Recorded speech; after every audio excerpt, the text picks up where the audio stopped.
Hey, good afternoon, Westwood Church. This is Pastor Scott here on my Tuesday update.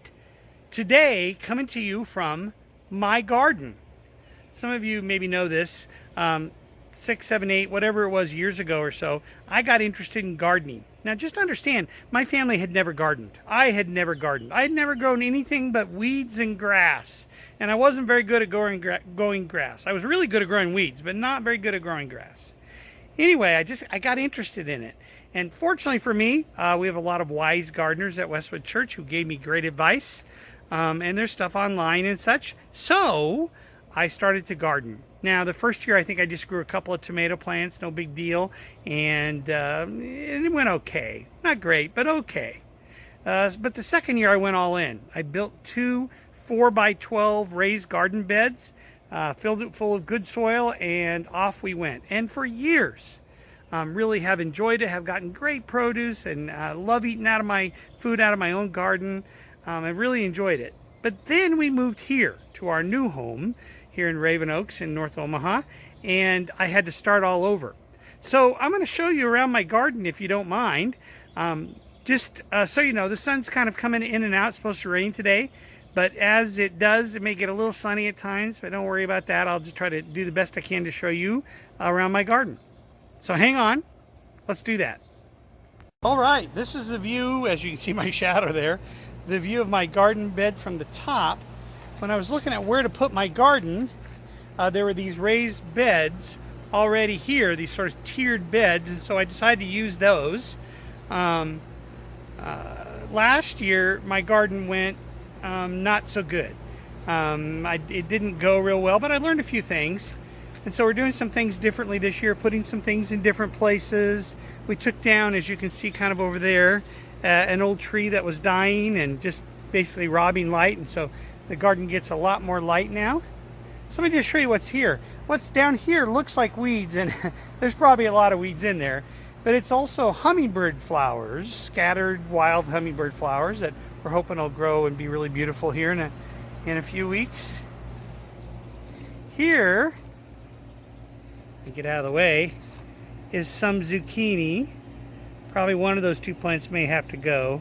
I'd like to keep them both, but don't know if I can. Okay, in this bed, I've got cauliflower, and I planted some more cauliflower over there that hasn't come up yet. I got cauliflower, and I got broccoli, and I got a watermelon plant. Now, you can see, like if you look at this plant, some birds had been eating the leaves. And so that's why you can sort of see these fish line that I created, sort of a net or a barrier. So hopefully that'll help. I don't know. It still looks like maybe they're getting some stress. I don't know. We'll find out. Here's my bean plants. Got a bunch of those, and they're doing well. Cucumbers. One of the pair of each one of those is going to sacrifice its life for its sibling here soon. Here's my pepper plants, which are doing just fine. Got a tomato plant here that I want to talk about in a few minutes, and then the one here. This one's a lot smaller because I broke the stem of the one I originally put there, and I had to replace it. This is the tomato plant here we're going to work with in a few minutes. Kind of show you that a little bit. And then I've got some strawberry plants. These have probably done as well as anything. They are already producing strawberries, which is very unusual for first-year strawberry plants. So one of my compost bins there. There's the other one over there. Now, the reason I show you all this is that today I'm going to prune a tomato plant. Now, I didn't know much about pruning a tomato plant, but I was talking to my friend Dennis Wismer, who some of you know too, and he pruned his plants and was talking to me about it. So I did a little research, and sure enough, you're supposed to prune a tomato plant. So we're going to do that right now. Now, the first thing you're going to want to do when you prune a tomato plant, and believe me, this is all YouTube knowledge for me, is you're going to want to take off those leaves that are close to the bottom. So you can see that's what I'm doing right now. I'm just really pulling them off. Anything that's close to the grass or I'm sorry, that's a weed. Anything that's close to the ground, because the problem is with these tomato plants that are either sitting on, or branches that are either sitting on the ground or close to the ground, they can easily pick up disease. They become just almost a highway to disease, and you don't want that. All right, so I got rid of a bunch of those. There's that pile. So now there's no disease that can get from the soil into the plant. And then we're going to take off what are called suckers. Here is the main stem right here of the tomato plant. And you can see, here's the main stem. You can see this is a branch that's got leaves on it. And these leaves basically operate as solar batteries for the tomato plant. And in between where the main stem is and these solar battery leaf stems are what's called suckers. So there's one right there. See it? You want to pull those suckers off.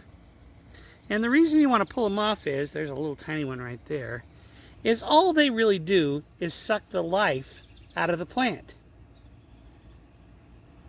That's all they do. Like, actually, there's a big sucker right there that needs to come off. And you can see the suckers are going to be the ones always in the middle, right there. They don't really help the plant very much. All they really do is just take the life out of the plant. They literally suck the life. And so you don't get as many tomatoes. You don't get as big of tomatoes. So I'm just going to take all these suckers off. Like, I'm just looking at every stem to see if there's some suckers in there. And I'm going to pull the ones off. And some of you wise gardeners are probably going, well, he's missing a whole bunch. And that may well be true. Some of you are maybe horrified, thinking, oh, he's taking too much. And some of you are probably like, he needs to prune it more. And if I'm not pruning enough for some of you and pruning too much for others, well, that's probably about right. So that's really it. That's how you prune a tomato plant, as far as I can tell from good old YouTube. That's how you do it. So you're probably wondering, okay, so you watched a YouTube video and now you know how to prune a tomato plant. So what? Oh, there comes the sun. I'm going to move just a little bit this way. So what? Well, it occurred to me as I was planning on pruning my tomato plants today that pruning a tomato plant is sort of a parable. Today is Tuesday, obviously, and Tuesdays are our staff meeting day. And we always have devotions in our staff meeting, and today's devotions were about the parables of Jesus. So I've been thinking about parables a bit, and like I said, it occurred to me that pruning a tomato plant was sort of like a parable. I'll tell you why. Jesus in John chapter 10 says this, "The thief comes to steal, kill, and destroy, but I have come that you might have life and have it more abundantly." What it occurred to me is, when I'm pruning a tomato plant, what am I trying to do? Make sure that tomato plant's life is as abundant as possible, that it produces as much fruit as it possibly can. So I got to take off those branches that create disease. All of us have that in our lives, right? We all have sin habits that just disease our souls, our lives, that make our lives dirtier than they need to be. Those need to be picked off. Those need to be identified. What is it that's creating sin disease in me? And they need to be plucked out.